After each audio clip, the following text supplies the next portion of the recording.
Thanks, Claudio, for sitting down with me today. My pleasure, Krista. So in your keynote session today, you talked about how people are using intelligent automation as a growth strategy. And in the market, what we're seeing, and I think what you guys are seeing, is a lot of people have these ideas of growth strategy and what they're going to do, but not a lot of implementation practice around it. So Sure. How do people approach intelligent automation as a growth strategy, or what's your best practice for it? Right.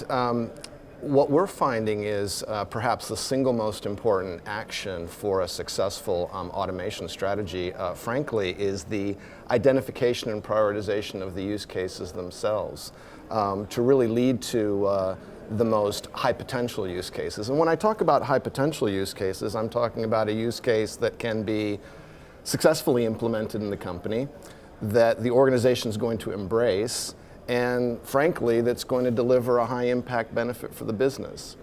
And in our experience, to get there, there really are sort of three core steps. The first step is for your organization to canvas the various departments. So really, let's get a contribution from the various departments as to what are those processes, what are those pain points that they'd really like to consider for automation. That's going to give us a robust, master list of potential processes across the entire organization. Then step two is, once we've got that master list, is to make sure that we're capturing the 4 to 5 key metrics associated with each use case. So I'm talking about what's the frequency of the use case, what's the time consumption, did it utilize structured data, and so forth. So now we've got a great master list contributed across the departments. We've got our key metrics, and then the third step is a critical scoring and prioritization across that master list with some key parameters. Key parameters such as, again, what was the frequency of the use case and what was the time consumption, but in addition to that, is this use case impacting my customers? Is this use case potentially driving sales? So now we've got a great master list, we've collected our metrics per use case, and we've done this overall scoring. And what we find is that now your organization is going to have a tremendous amount of confidence that it has scanned the field of potential processes and pain points across the organization. And this is really going to pay dividends in terms of your use case identification, your use case prioritization, and it's really one of the most fundamental actions that your team can take to drive successful automation in your organization. That's great. We've heard a lot here about heat mapping and discovery, but no one has put it that concisely for us. So when you're looking at different clients and different companies, how are people taking intelligent automation really to the next level?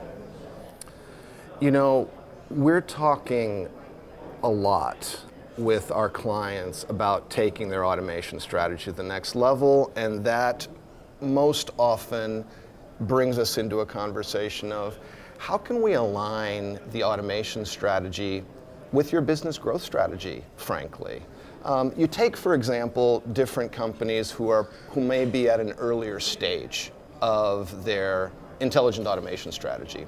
For many of those companies, the objective may be to save time and money, which is certainly a very legitimate objective with respect to your automation strategy. But the question here is, how do we take it to the next level? And what we find that we're doing in terms of challenging and guiding our clients is to really ask them, how can we align your automation strategy with your business growth strategy?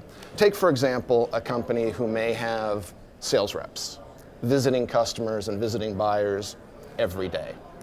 What if we could develop an automation solution where that sales rep, every one of your sales reps, is essentially mapping their sales calls, their sales appointments for the week at a touch of a button. And at the touch of that button, that automation is now sending out communication to every one of those buyers, to every one of those customers. And that communication, for example, may have what is the time of the appointment, what is the suggested agenda, what's my business order history to date with the company, and then wait for it, a suggested next order relative to that customer or that buyer. And oh, by the way, you can confirm that suggested next order at the touch of this button, or that's what we can discuss during my sales call. And so that illustration, I think, really illustrates how, it illustrates the business growth benefits of this potential automation. Imagine what that automation that I just suggested could do for your customer satisfaction. I'm providing buyers and customers key information, I'm saving them time, and I'm making their appointment more productive. Imagine what this could do for our sales productivity and what this is doing for our sales reps' skills, and frankly for our sales reps' performance. And finally, imagine as we start to convert some of those suggested orders that I just had in my illustration, imagine as we start to convert those into actual orders and what that really translates to in terms of business growth. So I think that's a good illustration of how we are increasingly taking intelligent automation to the next level and how we're associating it with your business growth. Yeah. Really looking at it holistically and making sure that the intelligent part is coming into play. Exactly. Well, thanks for being here with us and sitting down with us again. You can catch a replay of Claudio's keynote here on this channel and more Claudio in general and Baker Tilly on the BP3 channel.